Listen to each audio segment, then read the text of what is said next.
call. My name's Menla, and we're about ready to get going here for our weekly town hall. Thank you for joining us. If you're new today, it's great to have you with us.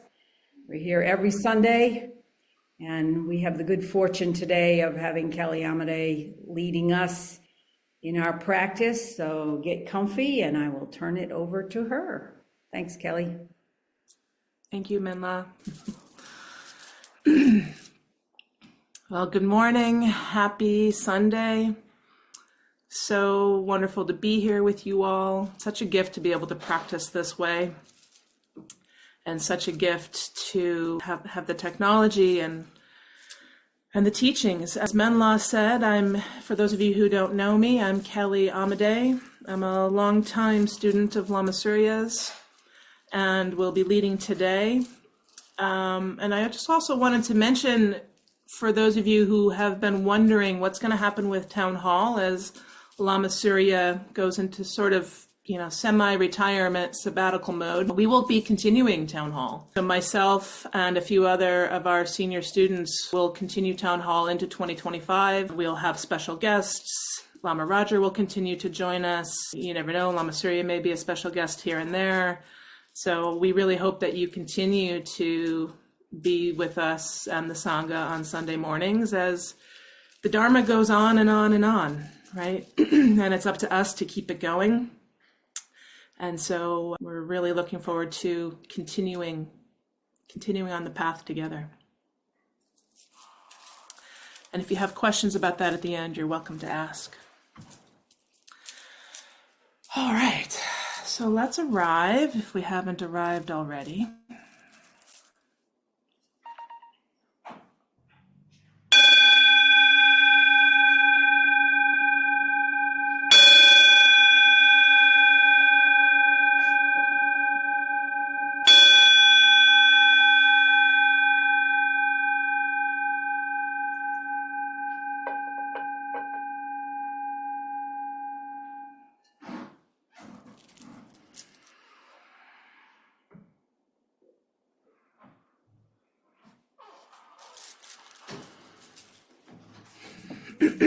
Take a deep breath in, stretch, move, allow your body to arrive.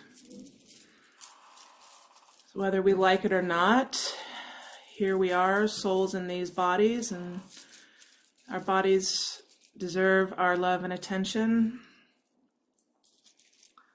So listen to whatever your body needs right this moment, to allow yourself to be present.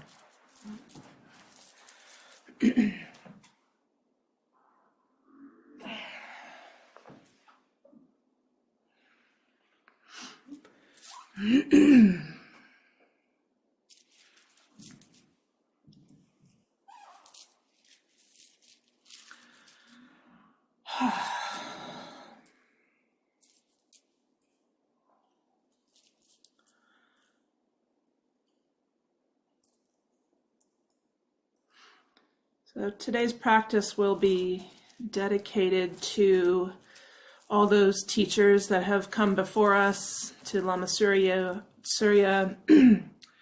and to all the teachings, and to each of you. One of the things I notice when Thanksgiving comes around is that it's such a wonderful reminder for us to have gratitude for all that is happening in our lives, for the people that we love, for the lessons that we've learned. And I try to keep that going. It's a little bit more amped up this time of year. So this is my dedication to all of us, all the teachings, all of you, and to becoming free. Because really that's what we're doing here. Self-liberating. We'll start with the four measurables. To bring that energy to life. And we're going to do it just in English.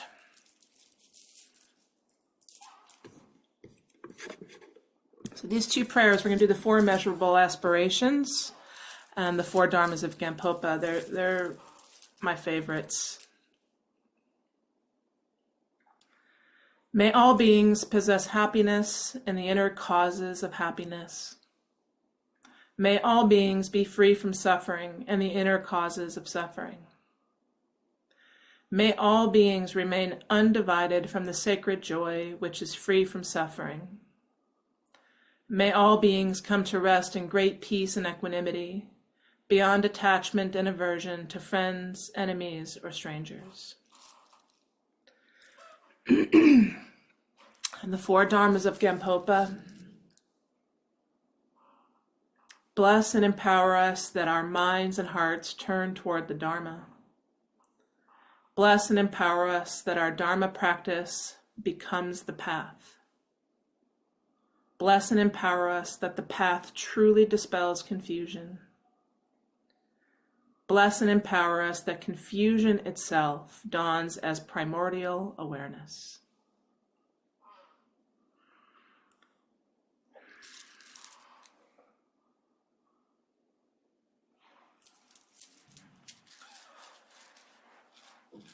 And those last four lines, those four dharmas of Gampopa, on days where I don't have time for a full practice, I chant those four lines because in my experience, they encompass it all.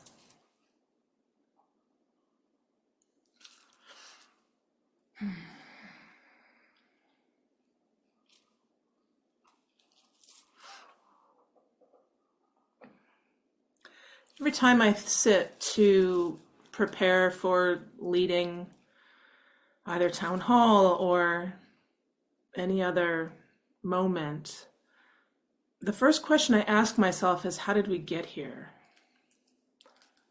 How did I get here? How did we get here? And what are we doing? I also I pose that question before I practice each morning and throughout the day. And it really helps me get grounded in not just checking the box and going through the motions, because meditation, like everything, can become sort of rote and conditioned. And in some ways that's useful to us, right? It's familiar. But in other ways, I can get a little lazy about it or a little complacent in the practice. And so for me, this is one way in which I keep it fresh, which is I ask myself the question, what am I doing here? Why am I meditating? Why am I practicing? Why am I studying? What am I seeking? What am I looking for? And how did I get here?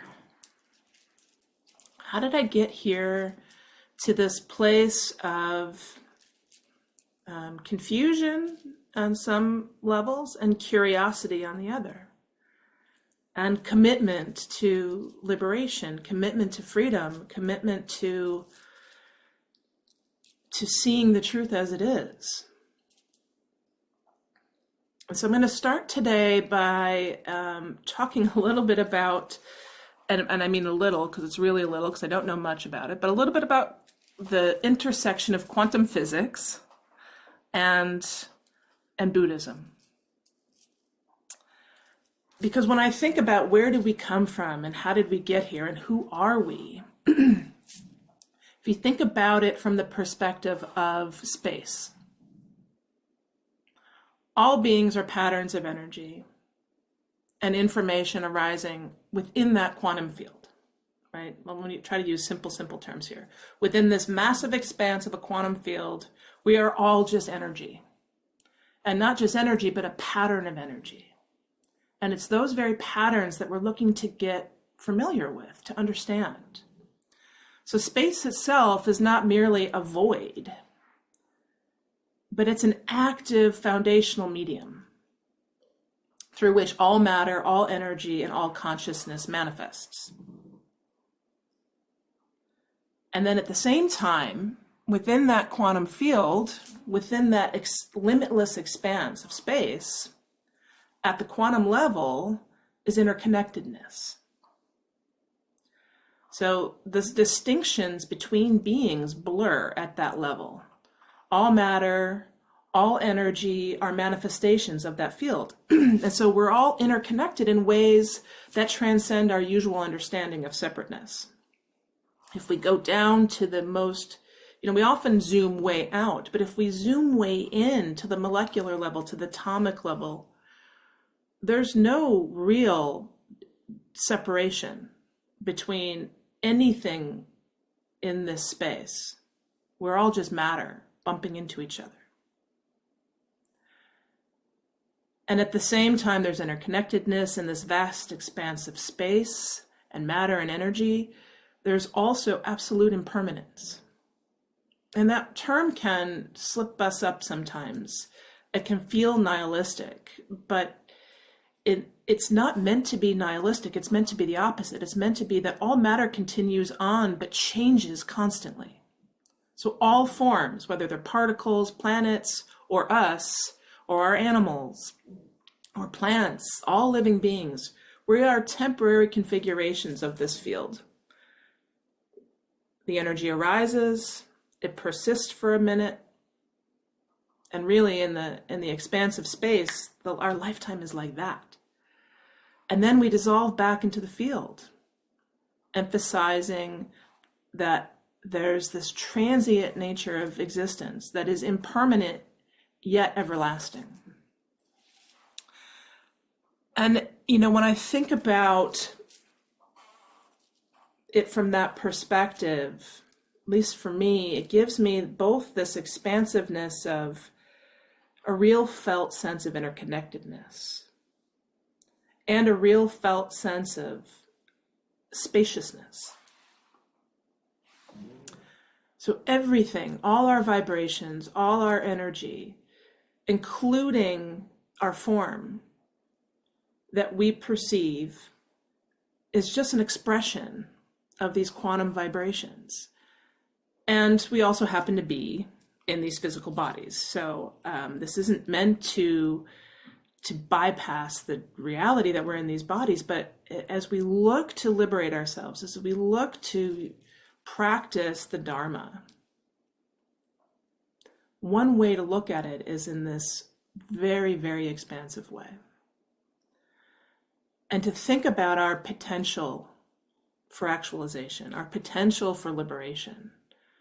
Because if we can be seen as these localized, infinite, potential beings, that's just inherent in us, just as a wave emerges from the ocean and returns to it, we emerge from space and return to it. And if we can ground ourselves in the temporary impermanence of everything, it allows us to ride the waves, the ups and downs of life a little more skillfully. And so for those of you who've been around for a while, around Dzogchen for a while, or around Buddhist practice or any of the tantric practices for a while, some of these concepts are probably familiar to you. Lama Surya uses the metaphor of space and the metaphor of the ocean all the time. And it's not by accident. Right? We are exploring Dharma, and we're exploring it in a way where we look at all phenomena as being understood as interdependent, fleeting manifestations of a larger whole. And in that great expanse, we're shared awareness. We're here in these forms. And so we have this opportunity to work with this form. And when we think about where did some of our suffering, where do we forget? Where do we get confused? It starts with this idea of being separate at all. It starts with this idea of we are a form, we are a soul, we are a consciousness that comes into form at birth. And just before birth, we are one with everything. There is no sense of separateness. We're warm, we're cozy, we're safe. We're literally connected, umbilically connected. Not one of us came into this earth in any other way. Now that might be different in the future, but in this moment in time, every single one of us came into this form, connected to our mothers, and not separate. And in my experience, what begins to happen is once we're born, we're jarred with this feeling of separateness that we didn't know before. And the world is big, and there's lots of others where we didn't know another. And now there's others and others and others in this big, loud world. And our biological instinct is to seek safety. Our biological instinct is to find something that's familiar. And so there in that begins the conditioning of seeing others, as seeing beings as others, because it feels like we have to compete for that safety. We have to scramble for that safety. And then we become conditioned unconsciously to our separateness. That is an illusion by our parents, by the people around us. And then, as we get older, it only becomes worse. And so, as Lama says all the time, thank God for the Dharma, because the Dharma is the reminder that that was an illusion. That separateness is an illusion. An illusion that feels lonely at times, feels scary at times.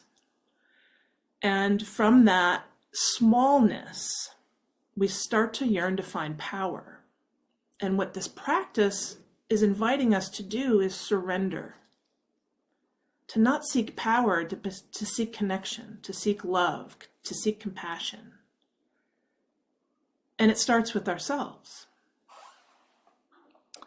So while we are busy in the world being someone separate,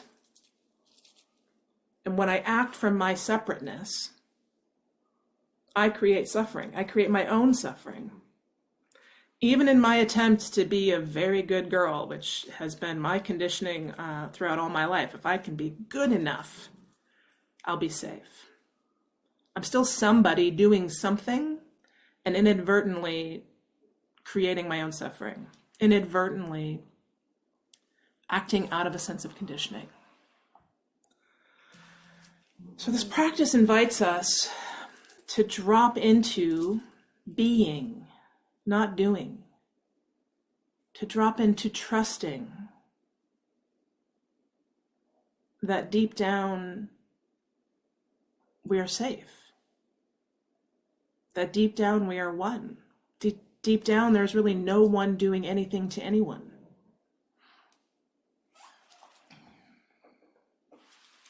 So the question is, how do we continue to use this practice? And I don't even like the word use. How do we continue to embody our practice so that we can be free, so that we can know ourselves, our true selves, our innate nature, and be in the world in a truer way, so that we can drop the illusion of separateness. And so for me in my practice these last 25 years, as it has evolved, and it evolves all the time, it has really become something very simple, which is, how can I know myself? How can I know myself? Because in knowing myself and seeing myself, and self in air quotes, my truest, my awareness, my beingness, I'm free. And out of that freedom, out of that empty spaciousness, arises compassion, arises love, arises connection. When I'm empty of my separateness, I experience the whole. I am the whole. And then out of that comes a response. And it doesn't ignore anything or anyone. It includes everything and everyone. So as Ram Dass says, and this is a paraphrase, but he says, our story is one of coming into form, getting lost in it, and then awakening to the reality of our oneness. And he says we have to become somebody to become nobody. So you first have to understand, who is my somebodyness before we can surrender into our nobody/everybodyness. Because if you're like me, we get addicted to a way of being in the world, and that way of being keeps me separate, keeps us separate. So we're trying to loosen this cloak of personality. It's a lousy master, and we're trying to more and more allow our truest nature to come forth, to be in the world, and drop our intellectual and analytical mind and let our true nature come through. So the way that this has worked most effectively for me is through practicing. So we're going to do some practice with this. These are all, if you don't like these concepts or ideas, drop them. They don't matter. It's just one access point. And, take what you like and leave the rest, and let's drop into practice together.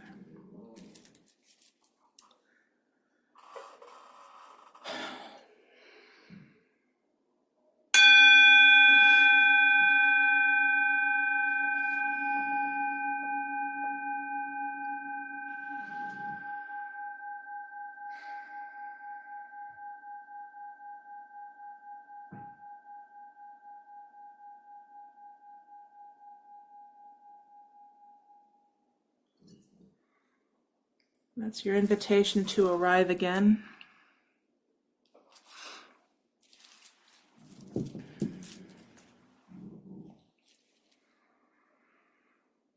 And this time, really arrive.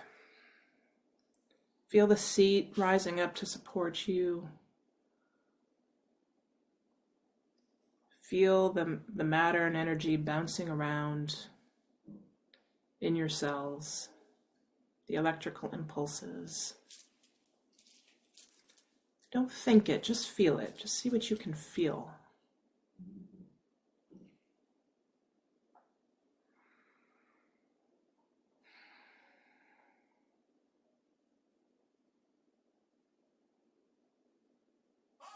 So we first have to feel this body that, yes, it gets in the way. It's our obstacle to our knowing of connection. Sometimes we get attached to this separate body, but for right now, what's true is we're in human form. Let's be in this body. Let's feel this body. And anywhere that you feel any contraction, I invite you to breathe into that.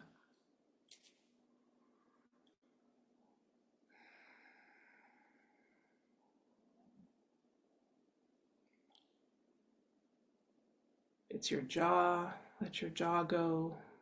Open it and close it. Release the tension. It's your chest. Take a deeper breath into your chest, a loving, deeper breath, and allow it to open.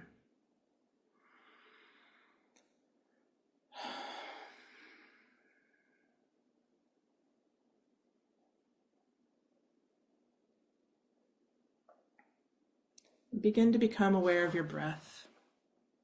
And we are starting from a dualistic mindfulness perspective. It's a great entry point. We don't want to make it wrong. It's not the end all be all, but it's how we can start. And so allow the idea of something being aware of something, of a watcher watching something. Allow that watcher to watch your breath for a moment. Notice the quality of your breath.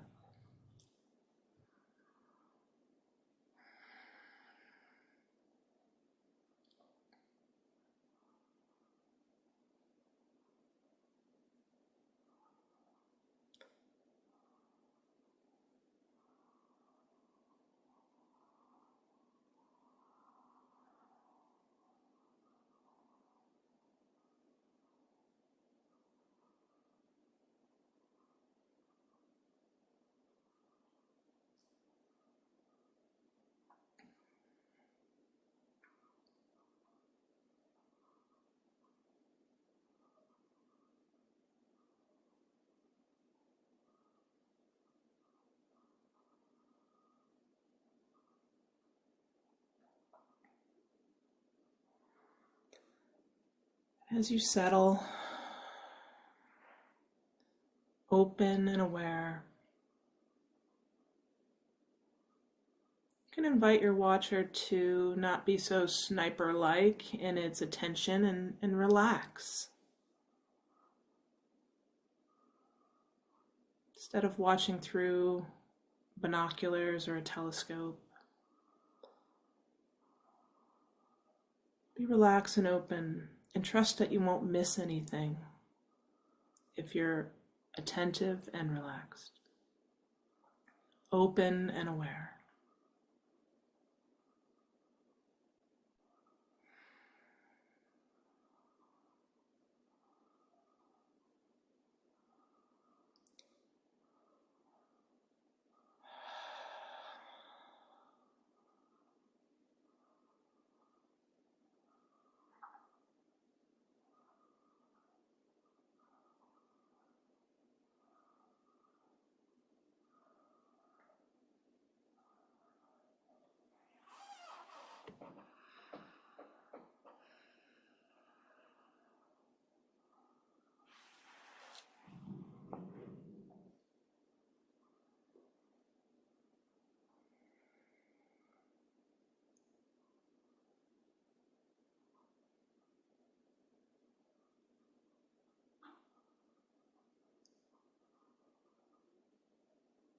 And if you're in this phase of building a foundation of awareness, allow yourself to be there. And your job in this moment is to notice when you're not aware. Notice when you're distracted. It's a deliberate kind of mindfulness. And for those of you who are no longer building a foundation, but are stabilizing, let yourself be a little more effortless.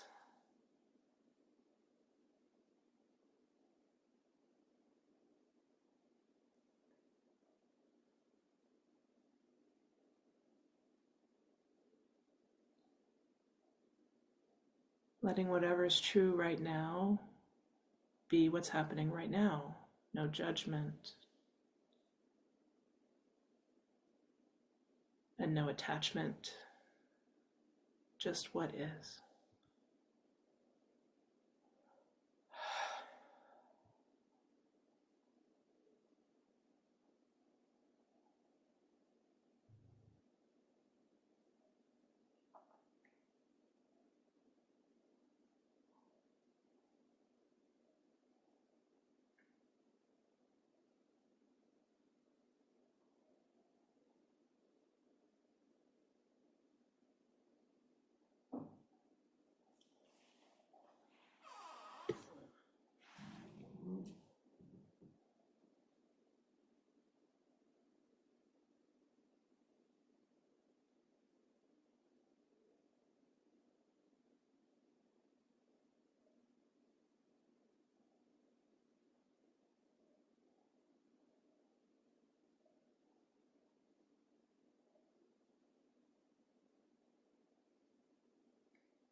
From this space of effort first, as we lean in, that effortfulness can start to become effortlessness. It becomes self-sustained. You can start to discern when there's strain or struggle, or there's a seeking of something, a looking for something even outside of yourself. Even my voice. Let my voice go. We're becoming accustomed, getting glimpses of and becoming accustomed to our truest essence, this self-realizing liberation, self-existing wakefulness. And the more we rest in our awareness, the more accustomed, which is why we practice. We practice so we can get accustomed to it. The more accustomed we are, the more undistracted we become in that limitless expanse. And our meditation turns to action, and our action turns to fruition. And in that space, we're just free. We're not getting carried away anywhere. We just rest freely. And that moment that we know that truest self, fear drops away, the loneliness drops away, and we just are. To be free in this world, we have to be in this world. And then we have to let it all go.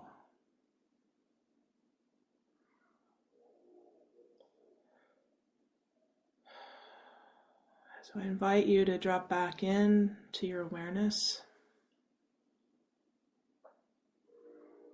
Remembering that our mind is not what's going to bring us freedom. Our mind, our thinking, is what brought us into suffering, into bondage. So we're going to go beyond it.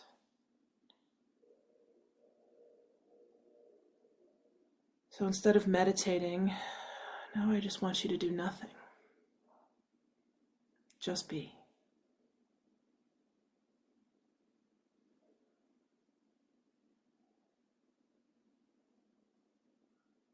Nothing to do.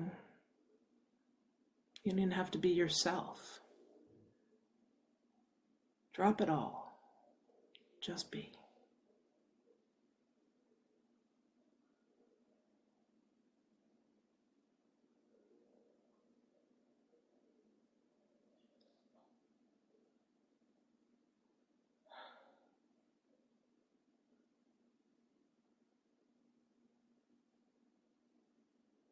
Let your body breathe you.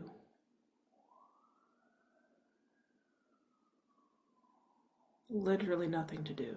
You don't even have to breathe. The breathing will breathe itself.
Now close your eyes if they're not closed.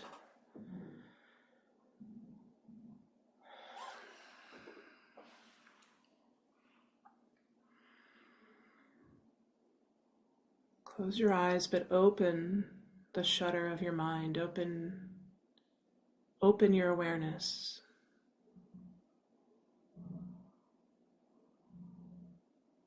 Feel into the connectedness of being.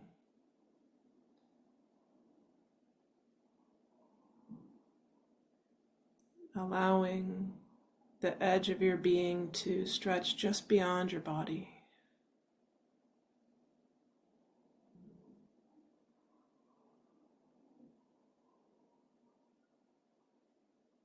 Your feet sinking deeper into the floor, your body expanding out in the space around you. Your awareness expanding beyond.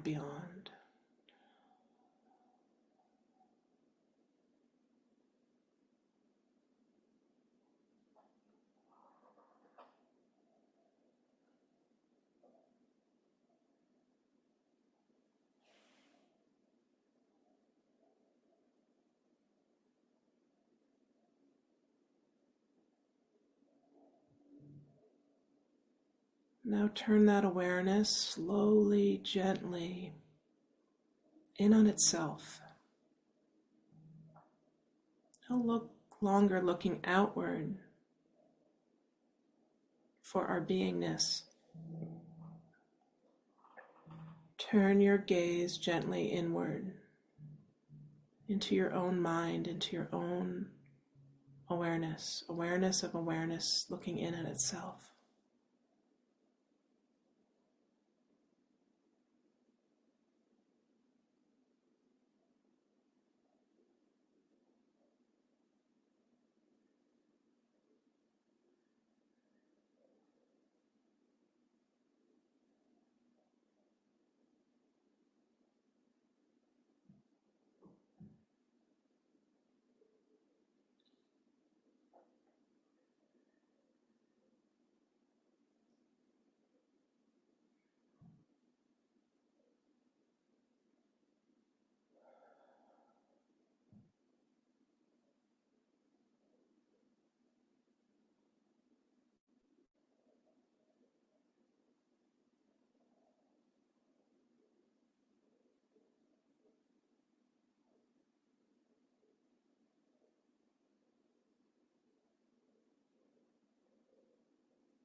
Now gently turning your gaze, turning awareness out.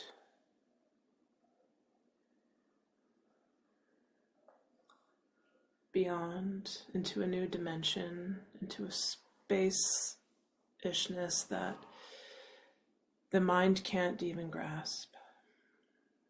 It's so expansive and open. There's room for everything and everyone. So expansive that no matter what arises, it's just there.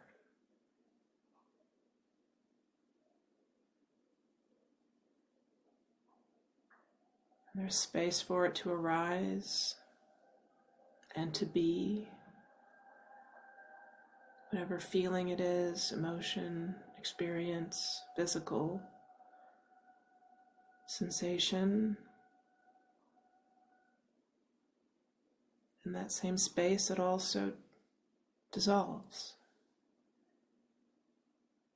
The constant state of arising, being, and dissolving. Without any doing. Just being.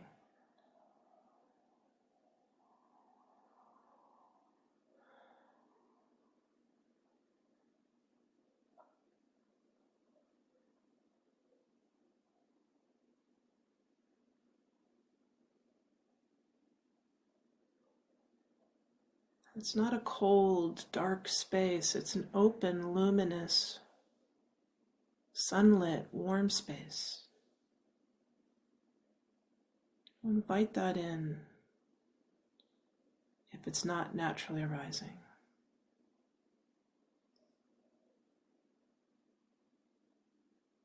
Feel into the love, the compassion, the connection.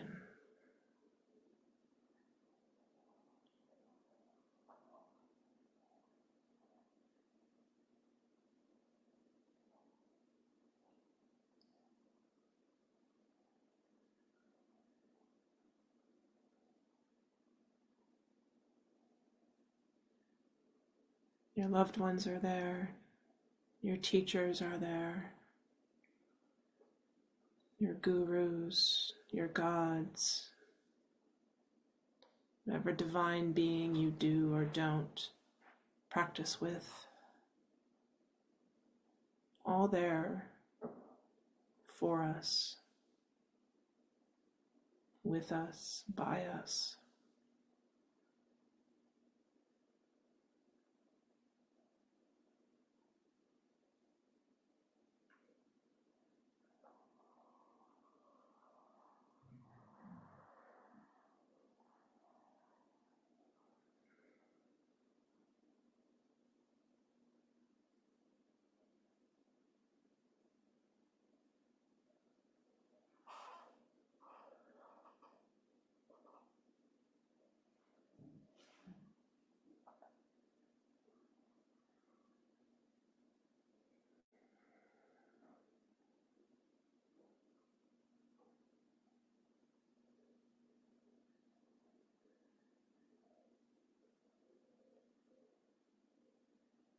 No need to seek. Just in our being, truth and love finds us. Just in our being, it's right there, pulsating.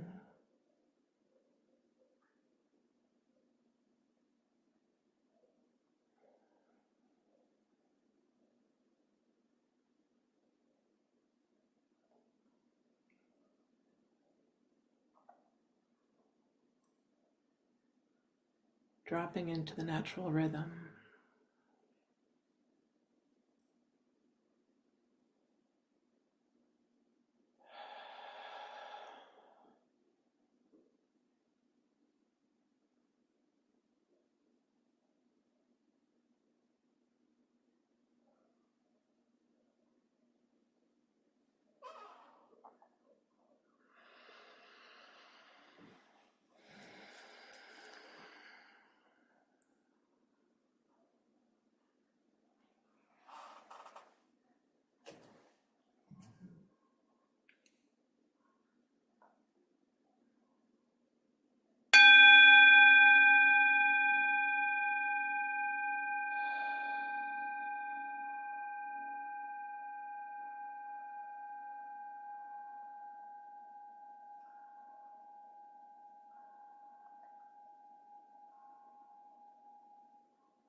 Before we go into any questions or sharing, we will dedicate the merits of our practice. Menla, if you could please pull up the bodhicitta dedication. We'll do path clearing first. You're right. You know me better than I know myself.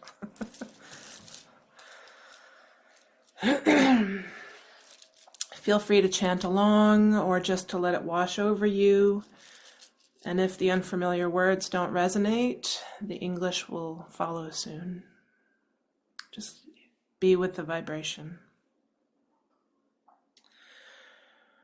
Dosum Sanjay Guru Rinpoche Nudrup Kundak Dewa Chen Pojam Barche Kunsel Dudu Drak Posel Solwadep Sojin Gilap Tu So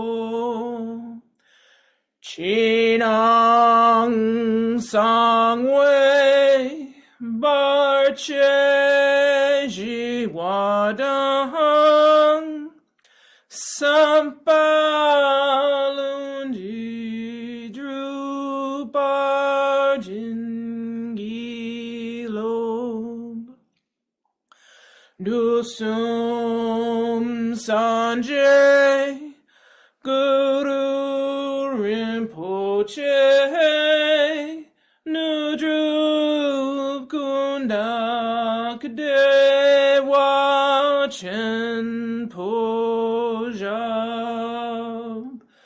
Arche Kunsel Dudu Drak Posel Solwadep Sojin Gilap Tu So Chinang Sangwei Barche Jiwadang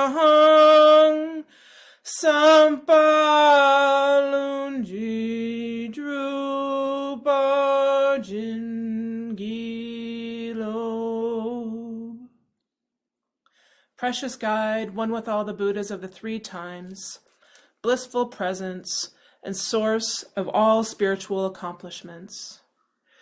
Fierce destroyer of illusion who dispels every obstruction, we pray to you for blessing, inspiration, and realization. Please remove all outer, inner, and secret obstacles and spontaneously fulfill our aspirations.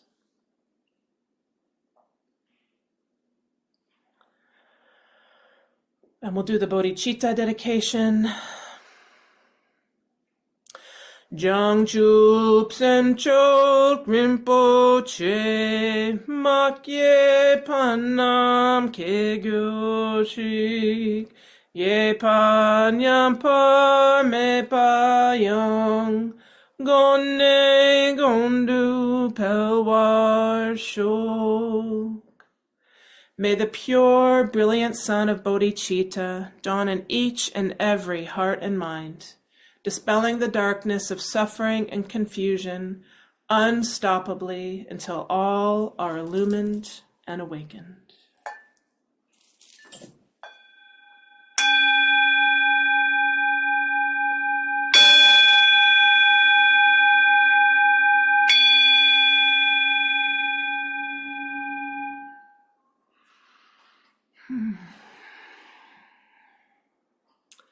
Thank you all for your beautiful presence and practice. Any sharing, any questions, anything at all, you can put it in the chat. You can raise your hand and we'll unmute you.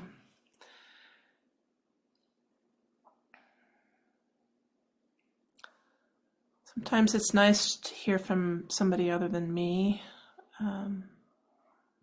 Kelly, there is a question in the chat that asks, can you say a bit about Lama's semi-retirement?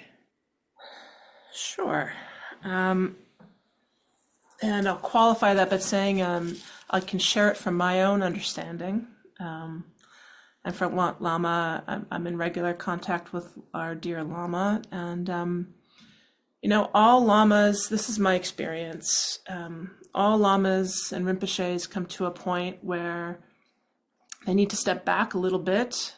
He has his own practice. He has his own projects that he is here on this earth to finish.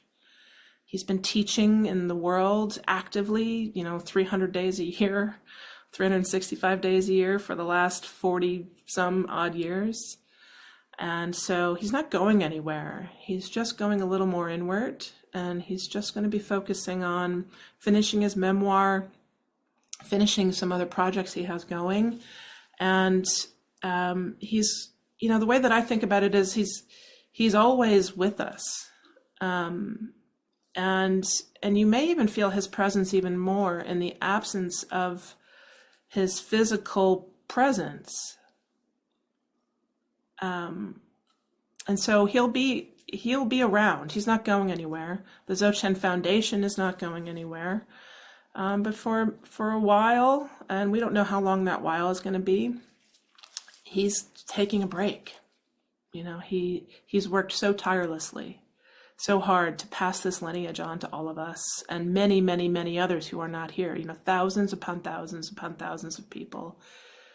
He's worked so hard bringing the Buddhism to the West. And so I think this is just a moment for him to get in touch with what's next for him.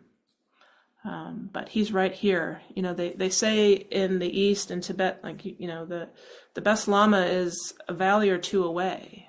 And I think in the West, we've had the good fortune of having our Lama right here all the time.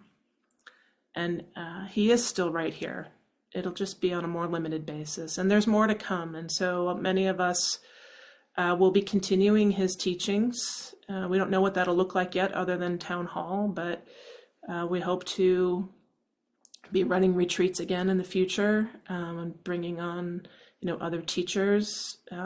So again, this is all speculation and my opinion, my point of view. So that's the best I can do to answer that. I don't know if you have anything to add, Menla, or Leslie, or Suzanne.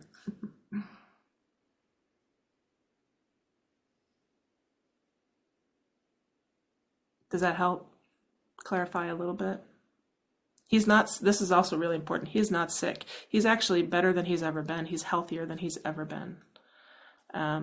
He's taking really good care of himself, and this next chapter is really going to be about focusing on his continued good health so he can continue bringing Dharma into the world. And Dharma comes into the world in all different forms. It's not always a physical teaching. So.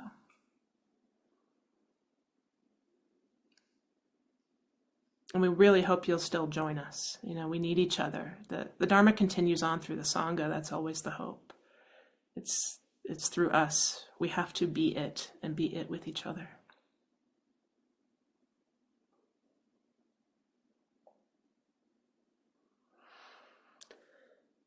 Any other